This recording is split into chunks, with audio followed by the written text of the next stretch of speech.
What's going on? I'm back from church.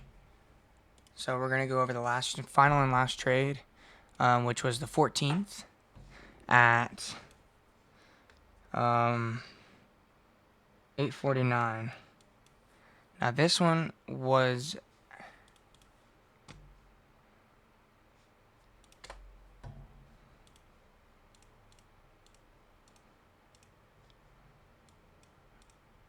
I think I was at work. Why is there desktop audio?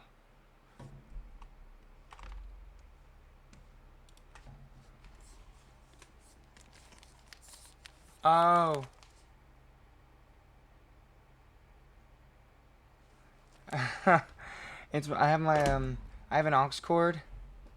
I forgot you're over here. I have an aux cord plugged into my PS4 controller, and then I have it plugged into my PC line out port.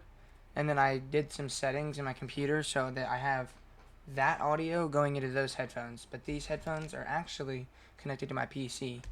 So if I have someone on Discord on my PC over here, and then I'm playing controller, on my PS4 right here, boom, I can still hear everything. It's looking smart.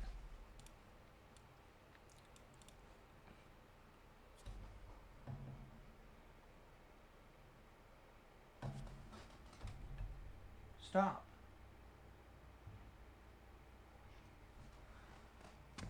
But yeah, October 14th at, what was it, 8:49? Yeah. 14th.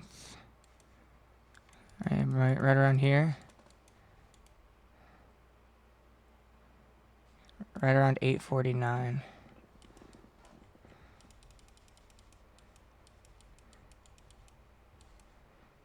So I think it was somewhere like...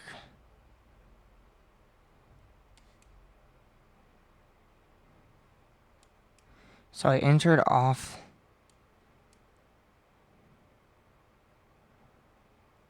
What? Oh, was it a short? I think it might have been a short. I'm going to call it now.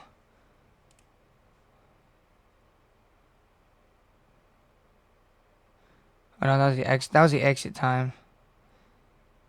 Entry time was 8:44, and it was a short. Yes. The entry time was at 8:44. So it was off of this? Oh, yeah. I remember now. I was taking shorts along with this move, but I'm a retard, and I decided... Look, you want to see something? I am a super retard. So,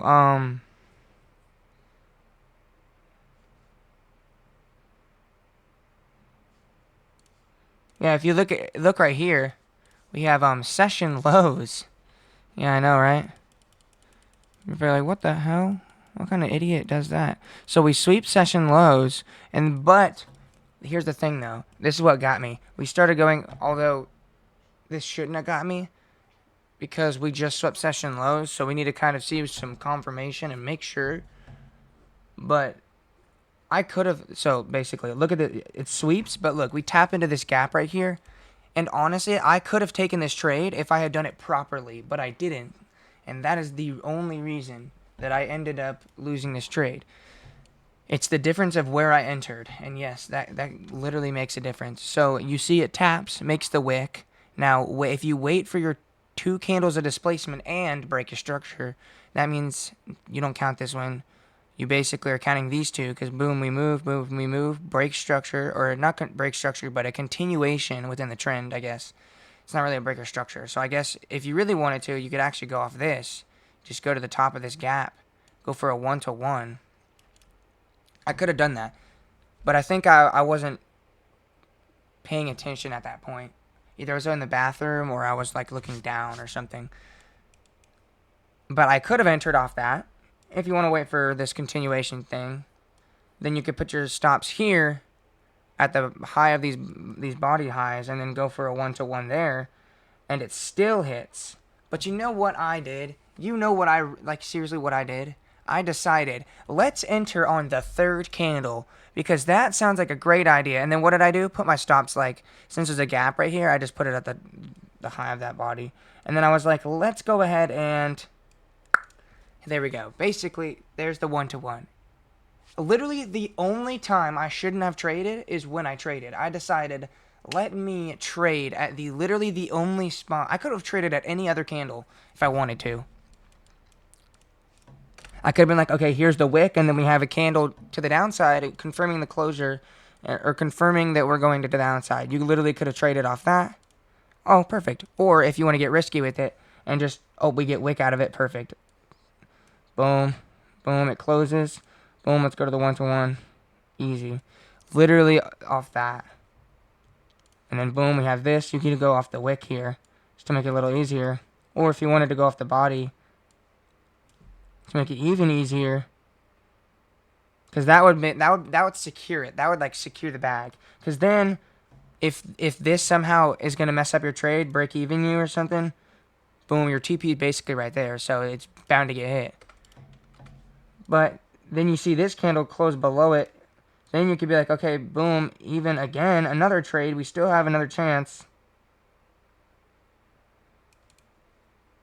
Well, if you do it, if you entered properly, like I'm not even joking, if you enter exactly how you're supposed to, right there, put your stops right where they're supposed to be, and then put your TP right there, you literally could have barely gotten that.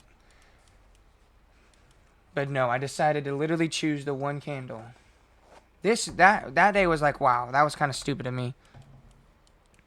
Because I realized after, I was like, wow, seriously? Which is pretty stupid in the long run. And it's what's crazy is right after, boom, we get a fair value gap tap. Literally 2 candles of displacement. You could wait here, boom. Go for the 1-to-1. It would have been a scary like start, because it would have started pummeling down. But then, boom, you get rips up to your TP. Again, I guess there's another one right there. Boom, a tap. We get a move upwards. If you want to wait for breaker structure, wait for this candle here. Boom, put your stops here. Like that. Go for the 1-to-1. Easy wins. Yeah, I mean, that's really it for this week. It's pretty shit, I'm not gonna lie. We were doing good, and then, you know, we've been losing a lot this week. So we have to lock in this upcoming week. I might not even trade on. I probably won't be trading on Monday, because I work, and I'm gonna make sure that the only times from now on I'm trading are probably gonna be at home, just to make sure that there's no possibility that I fuck this up. Because I literally have right now I have one more chance basically at this funded. If not, then I'll have to start over again. That's gonna be really annoying, but you know, oh well. At least I learned a lot. I've learned a lot. I've made so much progress. Like, I literally am basically about to become a profitable trader. Like, I'm literally, like, one trade from unlocking the profits, like, becoming eligible. Now, you're not profitable until you get your first payout, but I'm saving up. I'm gonna probably save up both accounts to 4K at least. Take out 50%. That'd be 2K from each, so 4K. And then I'd probably give like 1,500 to my mother for bills, and then just she can have like fucking most of it. I don't know. And then the rest, I'll probably give her. Well, I'll probably use the 1,500 for bills. Give her 1,000. Then use the rest for more accounts. And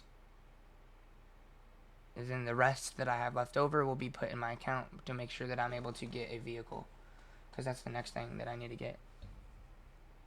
So what I have now is, it's not in the worst condition. It's just I definitely could benefit from getting a newer one. But yeah. So that was the weekly recap for this week. Was a pretty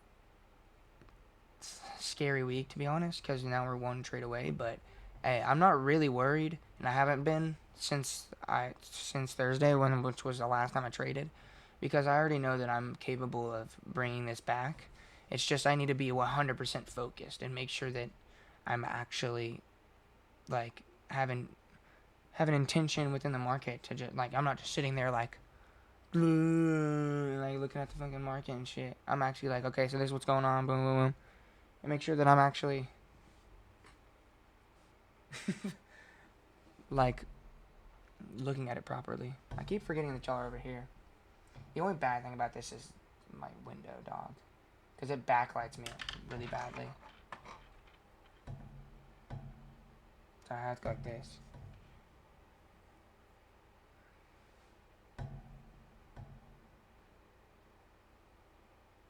But yeah. I'm probably not gonna be trading Monday, so Tuesday is gonna be the next day. I'll have like a video out. So yeah, probably then. Make sure to have this shit over here. It'll probably be then when I have the next video out. So yeah, I'm gonna go ahead and get my bed sheets put on my bed because they just came out the wash or the dryer. I mean, I need a back test last week. And I think the week before, and then, yeah, I'll probably just be chilling for the day. Maybe do a little bit more back testing. Probably, like, read my Bible and stuff. And then I'll just be chilling, waiting for tomorrow. I might still look at the markets at work. If there's something that's, like, obscenely obvious, I might have the temptation to trade it. If it's, like, so, like, if it's really good price action. But if I'm looking at I'm going to remember, the main thing I always need to remember is to stay on the higher time frames. So if I'm looking at the higher time frames, and I'm either A, not liking it, and it looks sketchy as hell, and I shouldn't risk it, or B, I just don't see anything, and I don't trade. So then I wait for Tuesday. Those are my options when it comes to like getting like when if I see like there's bad price action, then or if I'm like on the higher time frames and there's like some stuff but it's like sketchy because it's kind of choppy, then I'm probably not going to do it, especially when I'm at work. Or if I don't see anything, then obviously I'm not going to trade.